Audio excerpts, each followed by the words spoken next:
అందరికీ నమస్కారం. తెలుగు స్టోరీస్ లైబ్రరీకి మీ అందరికీ స్వాగతం. ఇప్పుడు మనం వినబోయే కథ పందిట్లో పెళ్ళవుతోంది. రచన రంగనాయకమ్మ గారు. సన్నగా వినిపిస్తోంది సన్నాయి దూరం నుంచి. డాబా మీద కూర్చున్న రాజారావు చాలాసేపటి నుంచి వింటూనే ఉన్నాడు. అతని చూపులు ఆకాశానికి అతుక్కుపోయినా మనసు అల్లకల్లోలంగా పరుగులు తీస్తోంది. రేవతి పెళ్ళవుతోంది. రేవతికి పెళ్ళవుతోంది. ఎవరో వచ్చి తెలియని విషయం చెప్తున్నట్టు తనకు తనే చెప్పుకున్నాడు. నిజంగా పెళ్ళవుతోంది రేవతికి. నమ్మకం లేని తనను తాను నమ్మించుకున్నాడు. రేవతికి పెళ్ళా? విస్మయంగా మబ్బులలోకి గుచ్చి గుచ్చి చూశాడు. నిండుగా దీపాలతో ప్రకాశిస్తున్న పెళ్లి పందిరి కింద కళ్యాణం బొట్టుతో తలదించు కూర్చున్న రేవతి సరసన ఎవరది? ఎవరో తను కాదు తను మాత్రం కాదు. తనెందుకు కాదు? తను కాకపోయినా పెళ్ళవుతుంది రేవతికి. నిశ్చలంగా కూర్చున్న రాజారావు తీక్షణంగా చూడసాగాడేటో. అమ్మ మాత్రం ఎందుకు ఇలా జరగనిచ్చింది? మేనకోడల్ని రేవతిని మురిసిపోతూ ఎదురు చూసిన కోడలిని ఎందుకింత తేలికగా దూరం చేసుకుంది? రేవతి నిజంగా అమ్మ కోడలు కావాల్సింది కాదు. నిజంగానే రేవతి మేనత్త కోడలు కావాల్సిందే. రాజా బావ పెళ్ళాం అవ్వాల్సిందే. రేవతి పుట్టినాడే ఆమె పెళ్ళి నిర్ణయం అయిపోయింది. అన్నా చెల్లెళ్ళు అనుకోకపోయినా, వదిన మరదళ్ళు ఒట్టేసుకోకపోయినా, ఊళ్ళో వాళ్ళు వంత పాడకపోయినా ఆ పెళ్ళి జరిగింది అందరి మనసుల్లోనూ. చిన్నప్పుడు బొమ్మల ఆటల్లో మొగుడు పెళ్ళాల్లాగే ఆడుకున్నారు రాజా రేవతి. పెళ్ళాం మీద చూపించాల్సిన కోపం, అధికారం అన్నీ రేవతి మీదే చలాయించాడు రాజు. మొగుడు మీద చేయాల్సిన ఫిర్యాదులన్నీ అత్త ముందు ఏకరవు పెట్టింది రేవతి. అన్నిటికీ చిరునవ్వే ప్రదర్శించింది రాజు తల్లి కాంతమ్మ. నీ మొగుడే కాదటే, వాణ్ణి నువ్వే మంచి చేసుకోవాలి కానీ నన్నేం చేయమంటావు అంటే సరి. కంటికి కనిపించకుండా సిగ్గుతో పరిగెత్తేది రేవతి. 4 ఏళ్ల పాటు రాజు రేవతి జంటగా చదువుకున్నారు బళ్ళో. రేవతి బావగారి దగ్గర పాఠాలు చెప్పించుకుని చీకట పడితే ఇంటికి వెళ్లకుండా అత్త పక్కలో పడుకునేది కథలు వింటూ. రాజు కూడా వాళ్ళ అమ్మ పక్కలో చేరితే తను ఊకొట్టడం మానేసి కళ్ళు మూసుకుని నెమ్మదిగా నిద్రలోకి జారిపోయేది. రాజు 3rd ఫారం పాస్ అయ్యాక చిన్న బడితో పాటు సొంత ఊరు మారాల్సి వచ్చింది. మేనత్తగారి ఊళ్ళో హై స్కూల్లో 4th ఫారంలో చేరాడు రాజు. ఇక మొట్టమొదటిసారి 6 నెలల సెలవులకి ఇంటికొచ్చాడు రాజు. బావ వచ్చిన కబురు తెలిసి వాళ్ళమ్మతో గబగబా తల దూపించుకుని, అందంగా బొట్టు పెట్టించుకుని, పెద్ద పెద్ద పువ్వుల పరికిణి కట్టుకుని, బొమ్మల పెట్టె పట్టుకుని పరిగెత్తుకొచ్చింది రేవతి. పొడుగు చొక్కా తొడుక్కొని తిరుగుతున్న రాజు అందంగా పెద్దవాళ్ళలా కనిపించాడు. ఒరేయ్, రేవతి వచ్చిందిరా రాజు అని వాళ్ళమ్మ చెప్పే వరకు రాజు రేవతిని చూడనే లేదు. రేవతి అత్త వెనకాల దాక్కుంది. రాజు నవ్వాడు అదోలాగా, పెద్దవాళ్ళలాగా. నేను వాళ్ళ ఇంటికి వెళ్దాం అనుకుంటున్నానే అమ్మ అన్నాడు రేవతిని చూస్తూ. అదే వచ్చిందిగా, మన చావిట్లో ఆడుకోండి అనేసి వాళ్ళమ్మ వంటపాకలోకి వెళ్ళిపోయింది. అదేం పెట్టి రేవతి అన్నాడు రాజు దగ్గరికి వస్తూ. రేవతి చక్కగా నవ్వింది. మొన్న మా అమ్మ కొండ మీదకి వెళ్ళిందిగా, కొత్త బొమ్మలు, లక్క పెడతలు చాలా తెచ్చింది. ఎంత బాగున్నాయనుకున్నావు అంటూనే భళ్ళున పెట్టెలో సామానంతా గుమ్మరించింది. లక్క పెడతలు తల మూలకి పరిగెడుతూ ఉంటే రాజు కూడా గబగబా ఏరి తెచ్చాడు. ఇందులో పాతవి కూడా ఎందుకు ఉంచావు? రంగులు పోయి విరిగిపోయి ఏం బాగున్నాయి అవి అన్నాడు. పోనీ బావా, ఉంటేనే అంటూ కాసేపు పాత బొమ్మలకేసి ప్రేమగా చూసింది రేవతి. గబగబా కొత్తవి పాతవి వేరువేరుగా పెట్టింది. నిజంగా ఇప్పుడు బాగున్నాయి కదూ బావా? రాజు మాట్లాడకుండా ఒక బొమ్మ చేతులు గిరగిరా తిప్పుతూ కూర్చున్నాడు. బావా, అలా వెనక్కి తిప్పితే విరిగిపోతుందని చెప్పిందే మా అమ్మ. పోనీ విరిగిపోతే పోనీ, ఎన్నాళ్ళుంటుంది ఏమిటి? నిజమే, ఎన్నాళ్ళుంటుంది ఏమిటి? మళ్ళా కొనుక్కోవచ్చుగా బావా. రేవతి రాజు మొహంలోకి చూస్తూ అంది. నేను ఒక్కసారి కూడా ఆడుకోలేదు. కమలా వాళ్ళు ఆడుకోవడానికి నా బొమ్మలన్నీ తెమ్మన్నారు. ఇవ్వను అన్నాను. నువ్వు వచ్చాక మనిద్దరం ఆట ఆడుకుందాం కదూ.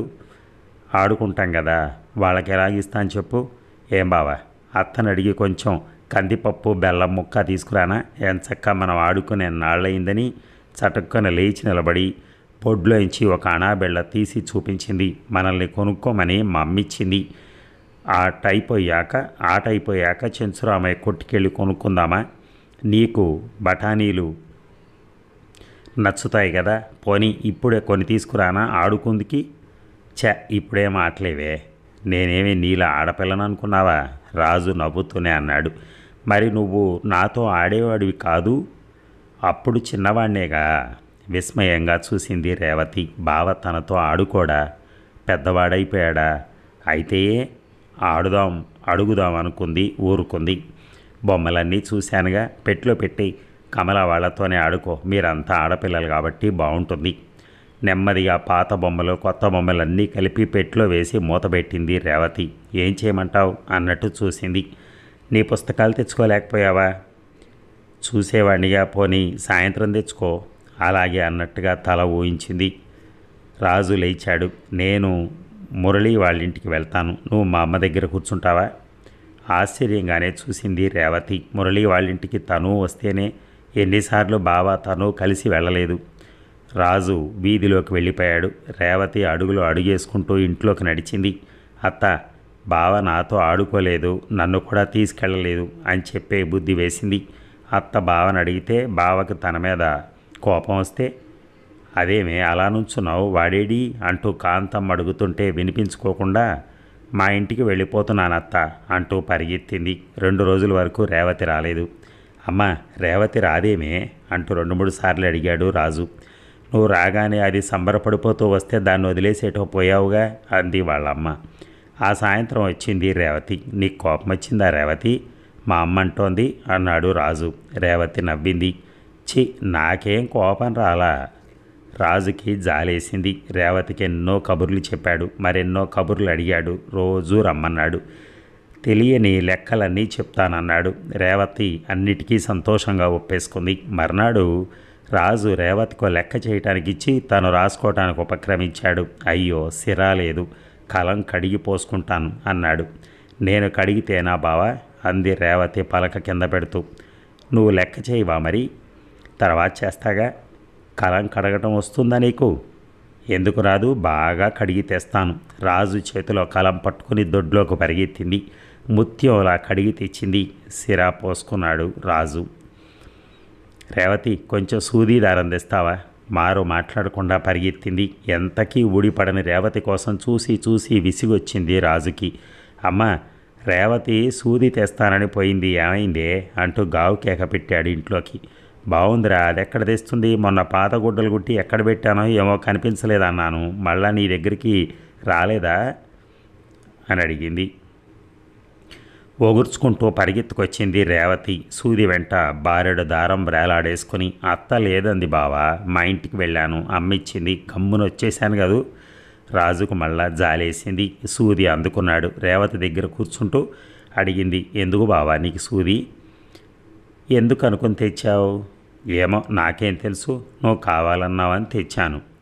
రాజు తెల్ల కాగితాలు మడత పెడుతూ రేవతి కేసు చూశాడు. నేను నోట్స్ కుట్టుకొని కొత్త లెక్కలు చేసుకోవాలి.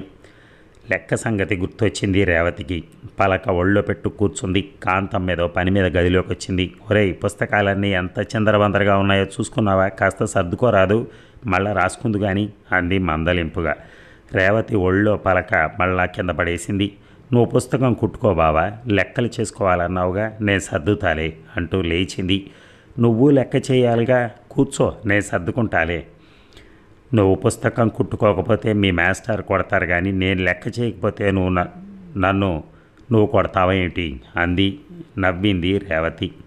చెప్తుంటే నీకు కాదు, ఆ పుస్తకాలన్నీ నువ్వు ఎలా సర్దగలవు? ఎందుకు సర్దలేను? పెద్దవన్నీ ఓ దగ్గర, చిన్నవన్నీ ఓ దగ్గర పెడతాను. అల్మరా అంతా దుమ్ము లేకుండా శుభ్రంగా దులిపేస్తాను, అంతేగా. ఉత్సాహంగా చేతులు తిప్పింది. రాజు పుస్తకం కుట్టుకుంటూ వారవారగా చూస్తూ కూర్చున్నాడు. పుస్తకాలు సర్దుతోన్న రేవతి కెవ్వుమంటూ అరవబోయింది, పాము పిల్లని చూసినట్టు. బావా బీడీ ముక్క చిచ్చి నీ పుస్తకంలో ఉంది. హే రేవతి, గట్టిగా అరవకో, ఉరిమి చూశాడు రాజు.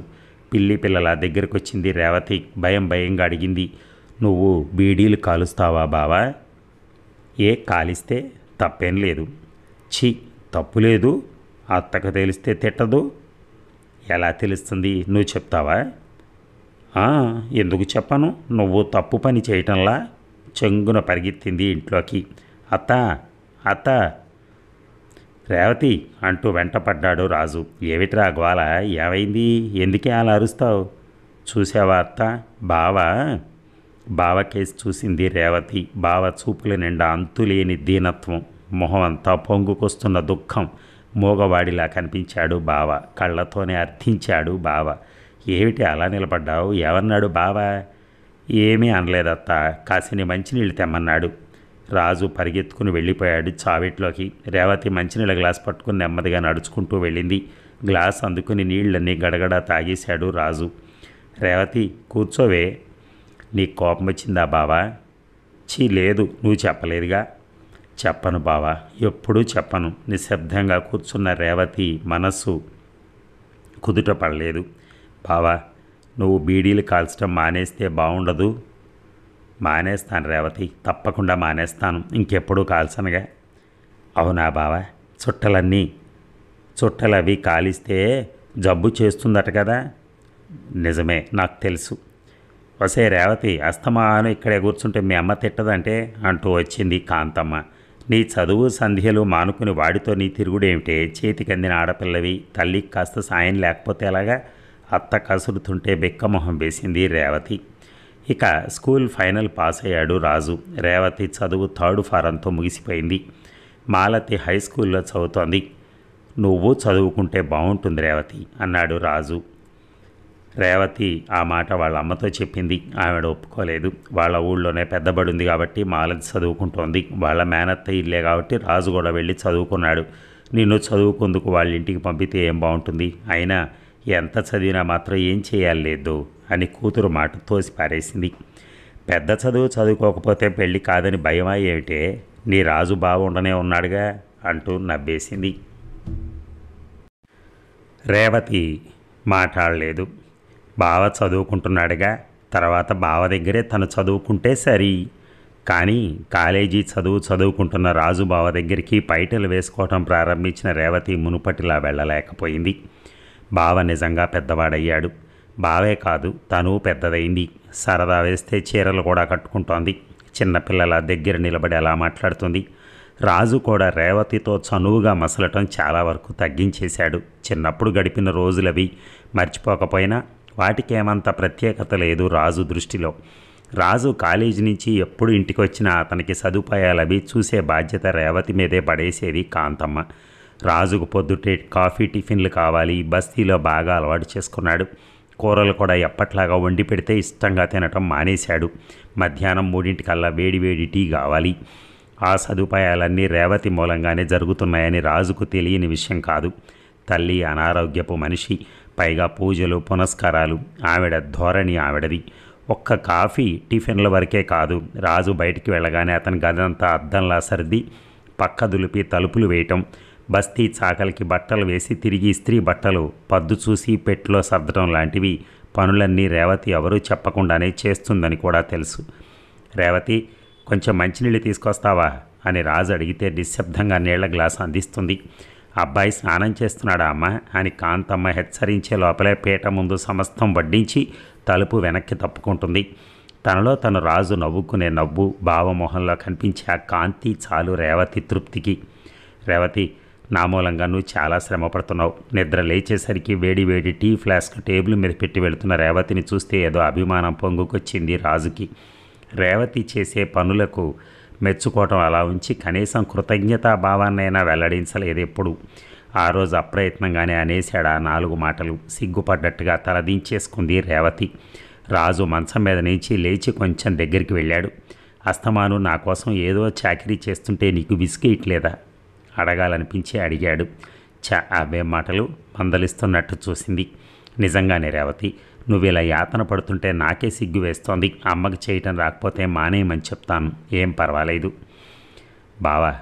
రేవతి నేల చూపులు చూస్తూ మాట్లాడింది. "నా గురించి నువ్వు అలా ఎందుకు అనుకుంటున్నావో కానీ నేనేమీ యాతన పట్టం లేదు. నీ కోసం చేసే పనులన్నీ ఎంతో సంతోషంగా చేస్తున్నాను." అర్థం కాని వాడిలాగా చిలిపిగా అడిగాడు రాజు. "నాకు చాకరీ చేయాలంటే నీకు అంత సంతోషం దేనికో?" రేవతి పెదవుల మీద నవ్వు విరిసింది. ఇది చాకిరీయా?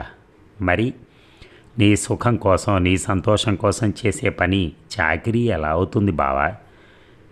ఏమవుతుంది మరి? 1000 జన్మల తపస్సు అవుతుందా? తప్పకుండా తపస్సు చేసైనా నిన్ను సంతోషపెట్టాలని నేను కోరుకుంటున్నాను. అబ్బా, నీ కోరిక తీరకపోతే? ఎందుకు తీరదు? నువ్వు హృదయం లేనివాడివా? నాకు హృదయం ఉందని నువ్వెలా అనుకుంటున్నావు? నువ్వు మనిషివి కావా? ప్రతి మనిషికి హృదయం ఉంటుందా రేవతి? అదేమో నాకు తెలియదు. నీకు మాత్రం హృదయం ఉంది, అంతవరకు నాకు తెలుసు. రాజు నవ్వాడు. అయితే నా సుఖ సంతోషాలే నీ జీవిత ధ్యేయం అన్నమాట. ఇక నుంచి అదే ధ్యేయంగా చేసుకుని బ్రతుకుతాను. నువ్వు వెటకారంగా అన్నా దాన్ని మార్చుకోను. మరి నిలబడకుండా వెళ్ళిపోతున్న రేవతిని చూసి నవ్వుకున్నాడు రాజు. మాస్టర్ డిగ్రీతో పాటు మంచి ఉద్యోగం కూడా సంపాదించుకుని ఇంటికి వచ్చాడు రాజు. రాజు వాళ్ళ అమ్మతో ఏమిటేమిటో కబుర్లు చెప్తుంటే వింటూ తలుపు వెనకాలే నిలబడింది రేవతి. బావకు కనిపించడానికి బొత్తిగా సాహసం చేయలేకపోయింది. బావ కంఠస్వరం విన్నంత మాత్రానే సిగ్గు ముంచుకు రాసాగింది. ఇక తమ పెళ్లికి ఏ ఆటంకాలు లేవు. ఆ సంగతి బావకు తెలుసు, తనకు తెలుసని కూడా బావకు తెలుసు. ఆ తర్వాత ఒక వారం రోజుల వరకు రేవతి ఇల్లు కదిలి రాలేదు. కాంతమ్మ 4-5 కబుర్లు పంపితే సంధ్య వేళ బయలుదేరొచ్చింది. మంచంలో పడి మూలుగుతున్న అత్తను చూస్తూ నిర్ఘాంతపోయింది. గత రాత్రి నుంచి దగ్గు, ఆయాసం ఎక్కువయ్యాయి. మందు మాకు వాడటం లేదు. కళ్ళ చివర ప్రాణాలు నిలుపుకొని ఉంది అత్త. రేవతికి చాలా కోపం వచ్చింది. బావేం చేస్తున్నాడు అత్త అంది దగ్గర కూర్చుని వీపు నిమురుతూ. కాంతమ్మ ఆయాసంతో ఏమీ చెప్పలేకపోయింది. రేవతి తటపటాయిస్తూ లేచి నిలబడింది. గదిలో మంచం మీద బోర్లా పడుకుని తలగడ మీద పుస్తకం పరుచుకుని చదువుకుంటున్న రాజు గుమ్మం దగ్గర గాజుల చప్పుడుకి తల తిప్పి చూశాడు. లేచి కూర్చున్నాడు. ఏమిటి, ఏమైనా కావాలా?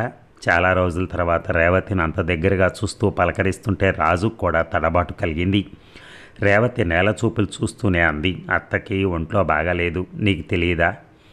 ఒక్క క్షణం ఊరుకున్నాడు రాజు. ఎందుకు తెలీదు? విస్మయంగా చూసింది రేవతి.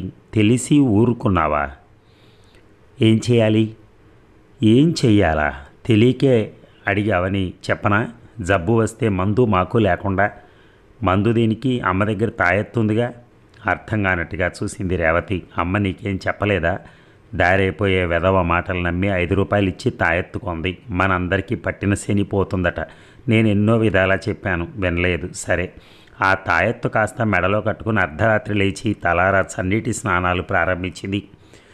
అమ్మ, నీ ఆరోగ్యం మంచిది కాదు, నా మాట విను, జబ్బు చేస్తుంది అని గోల పెట్టాను. ఆ సర్వేశ్వరుడు చల్లగా చూస్తే ఏదీ రాదు. ఏ పొట్టలో ఏ పావుందో ఈ తాయెత్తు ప్రభావంతో మన శని విరగడైతే అసలు మనకేం శని ఉందమ్మా? అది తెలుస్తుందట్రా అంటూ వితండవాదం మొదలెట్టింది. చూసావుగా, శని ఉందో పోయిందో మీ అత్తనే అడుగు. రేవతి మాట్లాడలేదు. వివేకం లేని వాళ్లతో వేగటం కష్టం. రాజు విసుక్కున్నాడు. రేవతి కోపంగానే అంది, అత్తకు వివేకం లేదు, నిజమే. చేజేతులా జబ్బు తెచ్చుకుంది. అందుకని మూర్ఖత్వంతో వైద్యుణ్ణి పిలవకుండా మందు మాకు వాడకుండా చూస్తూ ఊరుకుంటావన్నమాట. తల్లి బాధపడుతూ ఉంటే భీష్మించు కూర్చున్న నీ వివేకం ఎంత గొప్పదో. గిర్రున తిరిగి వెళ్ళిపోయింది రేవతి. తర్వాత రాజు బయటికి వెళ్ళాడు. డాక్టర్ వచ్చాడు. కాంతమ్మకి మర్నాటికి కాస్త ఆయాసం తగ్గింది. నీకు బాగా కోపం వచ్చినట్టుందే నా మీద? వంటింటి గడప దగ్గర నిలబడి నెమ్మదిగా అడిగాడు రాజు. పొయ్యి ముందు కూర్చున్న రేవతి నుదురు, చెంపలు ఎర్రగా కుంకుమద్దుకున్నట్టే కనిపించాయి. నిజంగా కోపమేనా రేవతి? తలదించేసుకుంటూ అంది రేవతి. చాలే, నాకేం కోపం? ఏమో వచ్చిందనుకున్నాను. నాకు వివేకం లేదన్నావుగా. నీకు వివేకం లేకపోతే కోపం రావాల్సింది నాకు కాదు, వచ్చినా ఇప్పుడు కాదు. రేవతి పాపిడి ముత్యాల కోవలా కనిపిస్తుంటే చూస్తూ నిల్చున్నాడు రాజు. నా మీద నువ్వు కోపం తెచ్చుకునే సమయం అంతా ఎప్పుడో ఉందన్నమాట. పెదవి కొరుక్కుంటూ లేచి వేడి నీళ్ల గ్లాసు తీసుకుని అత్త దగ్గరికి వెళ్ళిపోయింది రేవతి. ఇక రేవతి స్పష్టంగా తెలియచేసింది తన కోరిక. ఆమె కళ్ళల్లో ఎన్నో ఆశారూపాలు గోచరించాయి తనకి. అందుకేనా తను అంత అమానుషంగా ప్రవర్తించాడు? తనను తాను ప్రశ్నించుకున్నాడు రాజారావు. అలాగే మబ్బుల్లోకి చూస్తూ తాను అర్థం చేసుకోవాలన్న ప్రయత్నం సాగించాడు. రేవతి కోరిక ఎంత సమంజసంగా తోచిందో అంత దారుణంగానూ అనిపించింది. ఎంత మధురానుభూతిని కలిగించిందో అంత ద్వేషాగ్నిని రగులుగొల్పింది. రేవతి తనకు భార్య అవుతుందా, అవ్వాలని కలలు కంటోందా? తను తను మాత్రం రేవతిని ఆశించట్లేదు, రేవతిని ప్రేమించట్లేదు. ఏమీ అర్థం కాలేదు రాజుకి. ఆ రోజు దీపాల వేళ మామయ్య వచ్చాడు. ఎందుకు వచ్చాడో తెలుసు. బయటికి పోకుండా తన గదిలోనే కూర్చున్నాడు. అమ్మ మామయ్య మాట్లాడుకుంటున్న మాటలన్నీ స్పష్టంగా వినిపిస్తున్నాయి. మనలో మనకి లాంఛనాలు ఏమిటన్నయ్యా? కొడుకుని కంటే మాత్రం నీతో అడిగించుకునేంత దాన్నయ్యానా నేను? కాదులే అమ్మ కాంతం, ఈ లాంఛనాలన్నీ యథాతథంగా జరుపుకోవటం మన వేడుక్కేగా. ఎంత అన్నగారినైనా నేను ఆడపిల్ల తండ్రిని కాకపోను. నీ కొడుక్కిస్తానని అడగరావటంలో నాకు సంతోషమే కానీ చిన్నతనం ఏమీ లేదు. మన మాట ఎలా ఉన్నా అసలు పెళ్లి చేసుకుని కాపురం చేసుకోవలసిన వాళ్ళు ఉన్నారుగా. వాణ్ణి కూడా ఒక ముఖాముఖి అడిగి కొత్తగా మాట్లాడుతున్నాం ఏమిటన్నయ్యా? ఈ సంగతి వాడికేం తెలియనిదా? వాడి మనసు మనం ఎరగనిదా? రాజు విసురుగా పచార్లు సాగించాడు. తన మనస్సు ఏమిటో వీళ్ళకేం తెలుసు అసలు? తన పెళ్లి నిర్ణయించడానికి వీళ్ళెవరు? రాజు, తల్లి పిలుపు వినిపించింది. రాజు ఒక్క క్షణం నిశ్చలంగా నుంచున్నాడు. అంగలు వేసుకుంటూ చావిట్లోకి వెళ్ళాడు. మామయ్య వచ్చాడు. ఇలా వచ్చి కూర్చోరా. రాజు 2 అడుగులు ముందుకేశాడు. కూర్చోలేదు. మామయ్య ఏమంటున్నాడో విన్నావా? నవ్వుతూ అంది తల్లి. ఏమిటి? తన కంఠం తనకే కర్కశంగా వినిపించింది రాజుకి. మామయ్య మేనలుడి కేసు చూస్తూ అన్నాడు. లాంఛనయుతంగా మీ ఇద్దరిని అడిగి వెళ్దామని వచ్చానురా. మరేం లేదు. అందరం అనుకుంటున్నదే. మీరిద్దరూ పెద్దవాళ్ళయ్యారు. ఇంకా ఆలస్యం చేయటం సమంజసం కాదు. బయలుదేరే ముందు రేవతిని కూడా పిలిచి అడిగాను. మనస్ఫూర్తిగా చెప్పింది, బావను పెళ్లి చేసుకోవడం నాకు ఇష్టమే నాన్న అని. కానీ రేవతిని పెళ్ళట్టడం నాకు ఇష్టం లేదు మావయ్య. గుండెల్లో కొట్లాడుతున్న మాటలు వెళ్ళగక్కేశాడు రాజు. మావయ్య చెప్తున్న ఉపోద్ఘాతం వింటున్న కొద్దీ అట్టుడికినట్టే ఉడికిపోయిన రాజు పదే పదే రెట్టించాడు. నాకిష్టం లేదు. నాకెంత మాత్రం ఇష్టం లేదు. రేవతిని నేను పెళ్లి చేసుకోను చెప్పేశానుగా. తెల్లబోయినట్టుగా చూశాడు మావయ్య. కంగారు పడింది తల్లి. ఏమిటి రాజు, ఏమిట్రా, ఏమిటంటున్నావు నువ్వు? మావయ్యని పెళ్లి సంగతిరా అడుగుతుంటా. రేవతికి నీకు పెళ్లి చేస్తానంటున్నాడరా. మరేం కాదు. నాకేం మతిపోలేదమ్మా. తీక్షణంగా చూశాడు రాజు. నేను చెప్తున్నది నా పెళ్లి మాటే. నేను రేవతిని చేసుకోను తెలిసిందా? కిన్నురాలైపోయింది తల్లి. అన్నగారి మొహంలోకి చూడలేకపోయింది. అసలు జరుగుతున్నదేమిటో అర్థం చేసుకోవటానికే కొంతసేపు పట్టింది. మావయ్య అనునయంగా అన్నాడు. రాజా, మీ చిన్నతనం నుంచి అనుకున్న మాట లేదు మావయ్య. నేనెప్పుడు అనుకోలేదు. రేవతి కానీ అనుకుంటే నేనేం చేయను? అనుభవించమని చెప్పు. రాజు, మావయ్య లేచి నుంచున్నాడు. అలాగే లేరా. నీకింత అయిష్టమని వింటే రేవతి మాత్రం నిన్నెందుకు కోరుకుంటుంది? త్రుళ్ళిపడ్డట్టుగా చూశాను. రాజు విసురుగా అడుగులు వేసుకుంటూ వెనక్కి తిరిగాడు. కాంతమ్మ పిచ్చి చూపులు చూస్తూ లేచింది. అన్నయ్య, వాడికి ఏమిటో అయ్యింది. వాడి మనసేం బాగాలేదు. 2 రోజులు ఆగున్న మాట విను, తప్పకుండా ఒప్పుకుంటాడు. అమ్మా, గది గుమ్మల్లో నిలబడి అరిచాడు రాజు. 2 రోజులు కాదు, 2 సంవత్సరాలైనా నా నిర్ణయం మారదు. మావయ్యకి చెప్పు. రేవతికి చెప్పమను. తనకెంత ఇష్టం ఉన్నా నేను పెళ్లి చేసుకోనని చెప్పమను. తడబడుతూ గదికి పోయి కూర్చున్నాడు. కాంతమ్మ ఇల్లు దాటి వెళ్ళిపోతున్న అన్నగారిని చూసి బావురు మంది. గుండెలు దడదడా కొట్టుకుంటుంటే కూలబడిపోయింది. రాజు కదలలేదు. శిలగా కూర్చున్నాడు ఎంతోసేపు. రాజు, పిరికి కంఠంతో పిలిచింది తల్లి. ఏమిటి నాయనా, నీకుంట్లో బాగాలేదా? మాట్లాడలేదు రాజు. నువ్వెందుకు ఇలా చేసావో నాకు భయంగా ఉందరా. నువ్వంటే రేవతికి ఎంత ప్రాణమో నీకు తెలియదు. దానికి ఎంత అన్యాయం చేస్తావా? ఇప్పటికిప్పుడు నీ మనస్సు ఎందుకు ఇలా మారిపోయింది నాయన? మీ ఇద్దరిని కన్నుల పండుగగా చూసుకోవాలని మురిసిపోతున్నాను. నా మురిపేమంతా ఏం కాను. రాజు చికాగ్గా జుట్టులోకి వేళ్లు గుచ్చుకున్నాడు. నా మాట అలా ఉంచు. రేవతి నీ మీద ఎన్ని ఆశలు పెట్టుకుంది. దాని ఆశలన్నీ నాశనం చేస్తావా చెప్పు? పాపం రేవతి పిచ్చి పిల్ల. వీల్లేదు. రాజు మనస్సు శాసించింది. గుప్పిళ్ళు బిగబట్టాడు. రేవతి ఆశలు తీరటానికి వీల్లేదు. రేవతి కోరికలు తీరనివ్వను.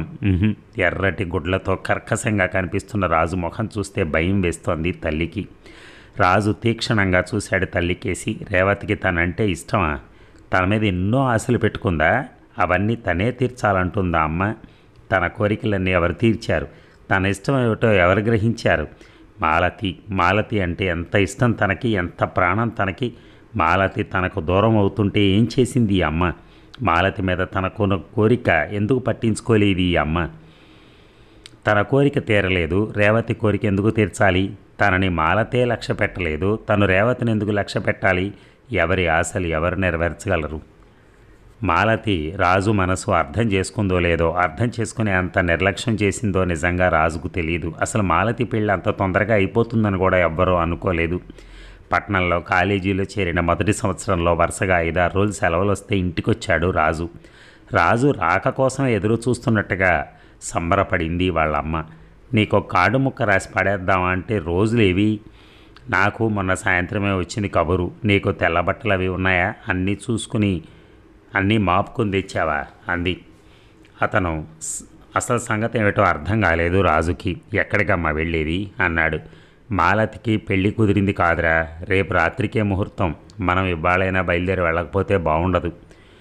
మాలతికి పెళ్ళా? అప్రయత్నంగా అన్నాడు. రాజుకు నమ్మబుద్ధి కాలేదు. విచిత్రంగా చూశాడు తల్లికేసి. ఇంత తొందరగా మాలతికి పెళ్ళేమిటి? వాళ్ళ బామ్మ ఏడాది నుంచి మంచం మీదే ఉంటుంది, నీకు తెలుసుగా. ఈ మధ్య బొత్తిగా సుస్థి చేసిందంట. తన కళ్ళతో మనవరాలి పెళ్లి చూస్తానని గోల పెట్టిందంట. తగ్గట్టే కాస్త మంచి సంబంధము దొరికింది. కుర్రాడు BA పాస్ అయ్యాట. ఆస్తి అవి మంచివేను, అందగాడు కూడా. పిల్ల ఎలాగూ ఈడేరి ఇంట ఉంది. ఓ ఏడాది నుంచి ఇక అడ్డే ఉంది. అన్నీ కలిసి వచ్చాయి, పెళ్లి చేస్తున్నారు. అన్నీ విన్నాడు రాజు. అర్థమైంది ఒక్కటే, మాలతికి పెళ్లి కుదిరిపోయింది. మాలత అంటే తనకెంతో ఇష్టమని ఎలా చెప్తాడు? ఎవరితో చెప్తాడు? 4th ఫారంలో చేరిన రాజు 3 ఏళ్ల పాటు మేనత్త గారింట్లోనే ఉండి హై స్కూల్లో చదువుకున్నాడు. మేనత్త కూతురు మాలతిని చూస్తుంటే రాజుకి ఎంతో సిగ్గు ముంచుకొస్తుంది. మొట్టమొదటిసారి రేవతిలో లేనిదేమిటో మాలతిలో ఉన్నదేమిటో అప్పటికీ తెలియలేదు రాజుకి. అయినా మాలతి రాజుకిష్టం. మాలతి నవ్వితే బాగుంటుంది, నడిస్తే బాగుంటుంది, మాట్లాడితే బాగుంటుంది, మాట్లాడకపోయినా బాగుంటుంది. మాలతి రేవతి కన్నా ఎంతో బాగుంటుంది రాజుకి. మాలతికి పెళ్లి కుదిరిపోయింది. దిగులు పడ్డాడు రాజు. అప్పుడు రాజుకి 17వ సంవత్సరం. మాలతికి 15 ఉండొచ్చు. ఆడపిల్ల కాబట్టి పెళ్ళవుతోంది. తనకెందుకు పెళ్లి చేస్తారు? చేయమని అడిగితే ఏం బాగుంటుంది? ఒరేయ్, నువ్వు అలా మూతి ముడుచు కూర్చుంటే కాదు, పెట్టే సర్దుతున్నాను. నీ బట్టలేవో ఇలా తీసుకునిరా అంది తల్లి. రాజుకి ఏమంత సంతోషం లేదు. అయినా బట్టలు తెచ్చాడు. కాంతమ్మ పెట్టెలో సర్దింది. తల్లితో పాటు బండిలో వెళ్ళాడు. పెళ్లి కూతురులా కొత్త బట్టలు అవి కట్టుకుని నగలు పెట్టుకుని గలగలా మాట్లాడిస్తూ తిరుగుతున్న మాలతిని చూస్తుంటే రాజుకు సిగ్గేసింది. నువ్వు రావనుకున్నావు బావా? అత్తయ్య నీకు ఉత్తరం రాసిందా?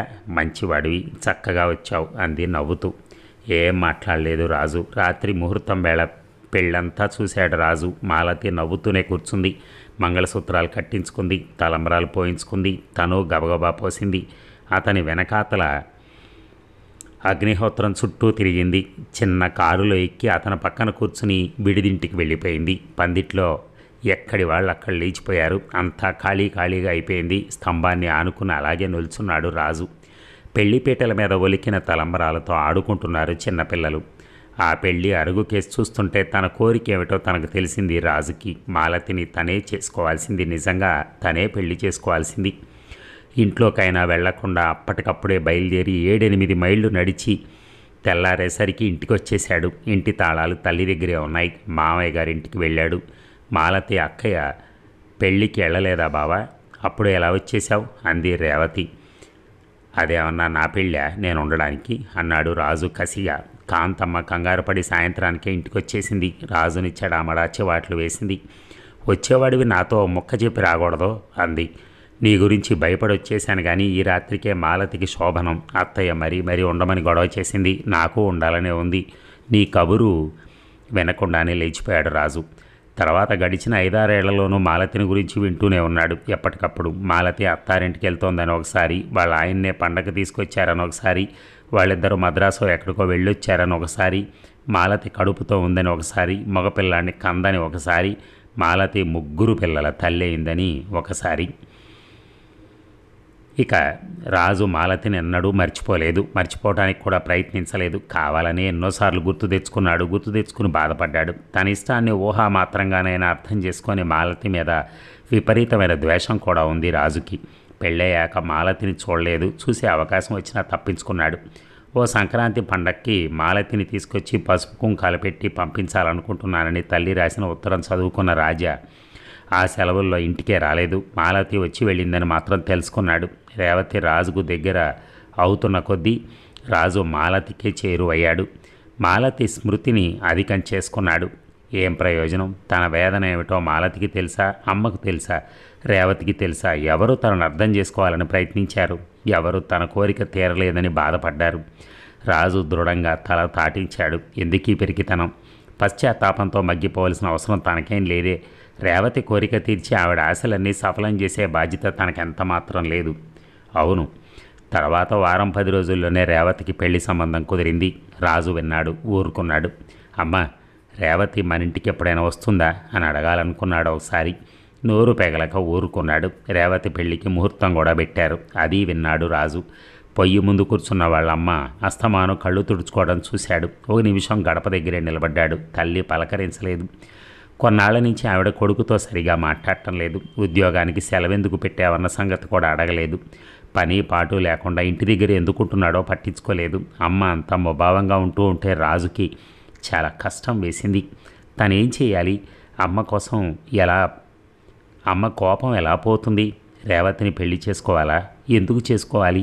రేవతికి మాత్రం తనంటే ఏమిష్టం? ఇష్టం ఉంటే ఒక్కసారి కూడా తనని ఎందుకు అడగలేదు? ఇంత తొందరగా వేరే పెళ్ళి ఎలా చేసుకుంటోంది? అమ్మ పిచ్చి కాకపోతే రేవతి తప్ప ఇంకెవరు లేరా? పొయ్యి దగ్గర కూర్చుని తల్లి ఏడుస్తుందని తెలిసిన లోపలికి వెళ్ళిపోయాడు రాజు. ఇక రేవతి పెళ్ళి ఒక్కరోజుంది. రాత్రి గడిచి తెల్లవారితే రేవతి పెళ్లి రోజే. ఆ సాయంత్రం ఎటూ వెళ్ళబుద్ధి కాలేదు రాజుకి. ఫ్లాస్క్లో వేడివేడిగా ఉన్న టీ వంచుకు తాగి కిటికీ దగ్గరగా కూర్చున్నాడు. చావిట్లో మాటలు, మధ్య మధ్య కమ్మటి నవ్వు, అది చాలా పరిచితమైందే రాజుకి. చటక్కన కుర్చీలోంచి లేచి గుమ్మం దగ్గరికి నడిచాడు. మూసి ఉన్న తలుపుల మీద చేతులు వేసి విన్నాడు చాలాసేపు. మాలతి, మాలతి, నిజంగా మాలతి. రాజు హృదయం అతిగా కొట్టుకుంది. రేవతి పెళ్ళికొచ్చిందా మాలతి? మాలతే వచ్చింది. గదిలోకి గిర్రున వెనక్కి తిరిగి నుంచున్నాడు రాజు. ఏం చేస్తున్నావు బావా గదిలో కూర్చొని? ఆ చనువు 7-8 ఏళ్ల నాటిది. ఆ మాటలు పెరిగి పెద్దదైన మాలతివి. అబ్బో, చాలా పెద్దవాడివయ్యావే. నిన్ను చూసి ఎన్ని ఏళ్ళయిందో. నా పెళ్ళికి అనుకుంటాను. మళ్ళా కలుసుకోలేదుగా మనం. మాలతి ఎదురుగా వచ్చి నిలబడింది. లేత గులాబీ రంగు ఫుల్ వాయిల్ చీర కట్టుకుంది. మోచేతుల చుట్టూ మెరుస్తున్న జరీ అంచుతో తెలుపు జాకెట్ వేసుకుంది. బారుగా వదులుగా వ్రేలాడుతున్న వాలు జడలో ముద్దమందారపు పువ్వు పెట్టుకుంది. ఆ చెంపల్లో పెదవుల్లో బొత్తిగా పసితనం లేదు. అదో మాదిరి హుందాగా కనిపించింది. మాలతి చిన్నది కాదు. మళ్ళా చూడటానికే జంకు కలిగింది రాజుకి. ఏం బావా, ఇంతకాలానికి కనపడితే నోరే విప్పవే? షోకాయేమిటి? మాలతి చొరవ ఎప్పట్లాగే ఉంది. రాజు మాలతి కళ్ళల్లోకి సూటిగా చూశాడు. చూపు మరల్చుకోలేదు, నోరు విప్పలేదు. మాలతి కూడా ఓ క్షణం చూసింది. ఏమిటి బావా ఇలా చేశావు? నోరు పెగిల్చుకున్నాడు రాజు. ఎలా చేశాను? ఎలా చేయటం ఏమిటి? రేవతికి వేరే సంబంధం దేనికి? తనంటే నీకు ఇష్టం లేదు. నీకు మాత్రం వేరే సంబంధం దేనికి? నేనంటే నీకు ఇష్టం లేదు సూటిగా చూస్తూ అన్నాడు. పక్కుమంది మాలతి. ఏమిటా హాస్యం? భలేవాడివే. నుదురు చిట్లించుకున్నాడు రాజు. రేవతికి నువ్వంటే చాలా ఇష్టం అంట కదా. పోనీ ఆ సంగతైనా నీకు తెలుసా? ఎందుకు తెలియాలి? నువ్వంటే నాకెంత ఇష్టమో నువ్వు తెలుసుకున్నావా? కాస్త ఆశ్చర్యంగా చూసింది మాలతి. బావ మాట్లాడుతున్నది బొత్తిగా హాస్యం కాదనిపించింది. ఏమిటి బావ చిత్రంగా మాట్లాడుతున్నావు? నీకు చిత్రంగానే ఉంటుంది మాలతి. బావ కంఠం ఎందుకంత భారంగా పలుకుతుందో అర్థం కాలేదు మాలతికి. నువ్వంటే నాకు ఇష్టం అన్న సంగతి ఏనాడైనా గ్రహించావా?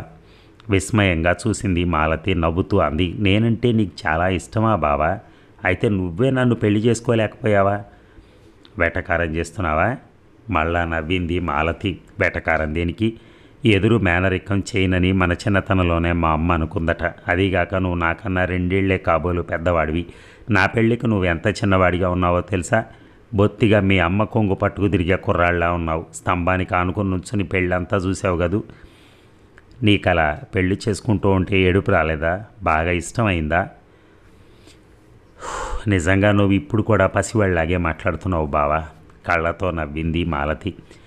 ఏమో మాలతి, నీ పెళ్ళైపోయాక తెలుసుకున్నాను నిన్ను నేనే పెళ్లి చేసుకోవాల్సింది అని. మాలతికి విస్మయం కలిగింది. ముందే తెలిస్తే ఏం చేసేవాడివి?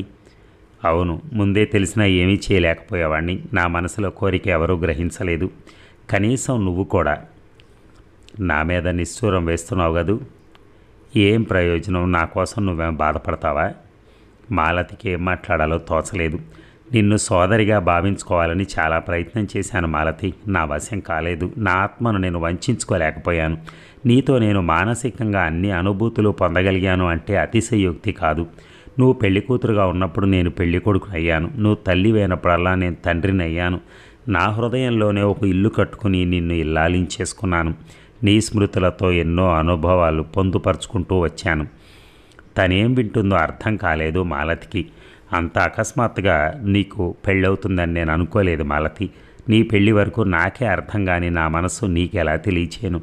అంతవరకు నేనంటే నీకు ఇష్టమనే అనుకున్నాను. రాజు ధోరణి మాలతికి కొంచెం చిరాకు కూడా కలిగించింది. కళ్ళెత్తి చూస్తూ అంది, నీకు రేవత్ అంటే ఇష్టం లేదా బావా? మాట్లాడలేదు రాజు. నువ్వంటే రేవతికే కాదు, రేవత్ అంటే నీకు ఇష్టమే అని అత్త చాలాసార్లు చెప్పింది. నువ్వు వచ్చినప్పుడల్లా రేవత్ ఇక్కడే ఉంటుందట, నీ సదుపాయాలన్నీ చూస్తుందట. మీ పెళ్ళి మాట ఎత్తినప్పుడల్లా నవ్వుతూ ఊరుకునేవాడివట నువ్వు. ఇందులో నిజం కాంది ఏముంది? అగాధాలలోకి కొంచుకుపోతున్నట్టు నిట్టూర్చాడు రాజు. నిజమే మాలతి, అది కూడా నిజమే. రేవత్ అంటే నాకు ఇష్టం లేదని ఇప్పటికీ అనలేను. రేవతి చాలా అందంగా ఉంటుంది, చాలా మంచిది. నా సుఖం కోసం ఏమైనా చేయగలదని నాకు తెలుసు. రేవతి నా భార్య అవుతుందని, అది భగవంతుడి నిర్ణయం అని నేను నమ్మాను. కానీ నేను చెప్పలేను మాలతి. నాకేమైందో నాకు తెలియదు. రేవతిని చేసుకోకూడదనుకున్నాను, చేసుకోను అన్నాను అంతే. నా మనసు మార్చుకోలేదు. జరిగింది ఇదే. అయోమయంగా చూసింది మాలతి. నీ మాటలేమిటో నాకు బొత్తిగా అర్థం కావట్లేదు బావా. పిచ్చివాడివి అయ్యావేమో అనిపిస్తోంది. నిన్నింతగా అభిమానించి నేను పిచ్చివాడిగా కనిపిస్తున్నానా మాలతి? కాకపోతే ఏమిటి బావా, అడవిలో వెన్నెల కాస్తే బూడిదలో పన్నీరు పోస్తే ఏం ప్రయోజనం? నువ్వు నన్ను అభిమానిస్తే అంతే. నా భర్త సమక్షంలో నేను భగవంతుడిని కూడా తలుచుకోను. రత్నాల లాంటి 3 పిల్లలతో అన్ని విధాల అనుకూలుడైన భర్తతో నేను నా ఇంటిలో స్వర్గ సుఖాలు అనుభవిస్తున్నాను. ఇదంతా నేను గర్వంగా అతిశయంగా చెప్పుకోవటం లేదు. ఇన్నేళ్ళు నువ్వెంత అవివేకంగా గడిపావో అర్థం చేస్తున్నాను నీకు. నా కోసం నువ్వు పిచ్చి పిచ్చిగా ఆలోచించావంటే ఏం చెప్పను. రేవతిని శాశ్వతంగా దూరం చేసుకుని నువ్వెంత దురదృష్టవంతుడు అయ్యావో నీకు తెలుసా బావా? నిన్ను దూరం చేసుకున్న దానికంటేనా అన్నాడు. ఎంత అమాయకుడివి బావా, జాలిగా నవ్వింది మాలతి. నువ్వు కావాలని ఆరాటపడే రేవతి ఎక్కడా? నీ పేరైనా తలుచుకొని నేనెక్కడ? నేనంటే నీకంత ఇష్టమే అయితే నిన్ను పొందలేకపోయిన దురదృష్టం నాది కానీ నీది కాదు. నన్నే నువ్వు పెళ్లి చేసుకుని ఉంటే నా దృష్టిలో నీకు ఒక ప్రత్యేకత ఏమీ లేదు. సర్వసామాన్యమైన వ్యక్తివి. వేదోక్తంగా వివాహం చేసుకున్న భర్తను భర్తగా పొందగలిగే గౌరవ అభిమానాలు పొందగలవే కానీ మరే ఆధిక్యత లేదు నీకు. కానీ రేవతి, నువ్వు తన ఆరాధ్య దైవానివి. నువ్వు తన ప్రాణంలో ప్రాణానివి. నువ్వే తన ప్రియుడివి, సన్నిహితుడివి. నీకోసమే రేవతి పుట్టింది, నీకోసమే బతుకుతున్నానని నమ్మింది. తన ఆశలన్నీ నీకోసం నిలుపుకుంది. కానీ బావా, నువ్వు కాదన్న రోజు రేవతి ఏమైపోయిందో ఏమైపోతుందో ఆలోచించావా? మాలతి, నిజం బావా, రేవతిని పోగొట్టుకున్న నువ్వు సర్వస్వం పోగొట్టుకున్నావు. జీవన జ్యోతిని ఆర్పేసుకుని జీవితాన్ని అంధకారం చేసుకున్నావు. నిన్ను ఆరాధించే వాళ్ళెవరో కూడా అర్థం చేసుకోలేకపోయావు. నువ్వు అక్కర్లేని వాళ్ళ కోసం ఆరాటపడ్డావు. ఎందుకు బావా ఇంత వెర్రి పని చేశావు? ప్రేమించటం కన్నా ప్రేమించబట్టమే మహాభాగ్యం కదా. వెర్రివాడిలాగే చూశాడు రాజు. మాలతి చాలాసేపు మౌనంగా నుంచుంది. మాట్లాడకపోయినా మాలతి వేసిన ప్రశ్న ప్రతిధ్వనించింది. ఇక సన్నాయి వినిపిస్తూనే ఉంది. మాలతి ప్రశ్న ప్రతిధ్వనిస్తోంది. ఎందుకు బావా ఇంత వెర్రి పని చేశావు? ప్రేమించటం కన్నా ప్రేమించబట్టం మహాభాగ్యం కాదు. తను వెర్రి పని చేశాడా? వెర్రివాడి రేవతిని దూరం చేసుకున్నాడా? ఊహ తెలిసింది మొదలు గడిచిన 15 ఏళ్ల జీవితంలోనూ రేవతి నీడలాగా తనను ఎలా వెన్నాడిందో తెలియంది కాదు. తన కోరిక విన్నంత మాత్రాన తీర్చాలని తాపత్రయపడే రేవతి, తను తప్పు చేశానని తెలిసిన చిన్నతనంలోనే క్షమించగలిగిన రేవతి, ఒక్క తన సుఖశాంతులే ధ్యేయంగా ఎంచుకున్న రేవతి. భగవాన్, ఆ రేవతి ఇంకెక్కడుంది తనకి? అసలు రేవతి చేసిన నేరం ఏమిటి? తనకేం అన్యాయం చేసింది? ఎందుకు తను రేవతిని తిరస్కరించాడు? ఎందుకు? పెళ్ళుమంటూ వినవస్తున్న బ్యాండు మేళాల మధ్య సన్నాయి పాట స్పష్టమైపోయింది. తత్తరపడుతూ లేచాడు రాజారావు. గబగబా మెట్లు దిగి కిందకొచ్చాడు. తల్లి నిద్రపోవట్లేదు. చీకట్లో మంచం మీద కూర్చునే ఉంది. అమ్మా, భారంగా పిలిచాడు రాజు. అలాగే నిల్చున్నాడు అమ్మ పలుకు కోసం.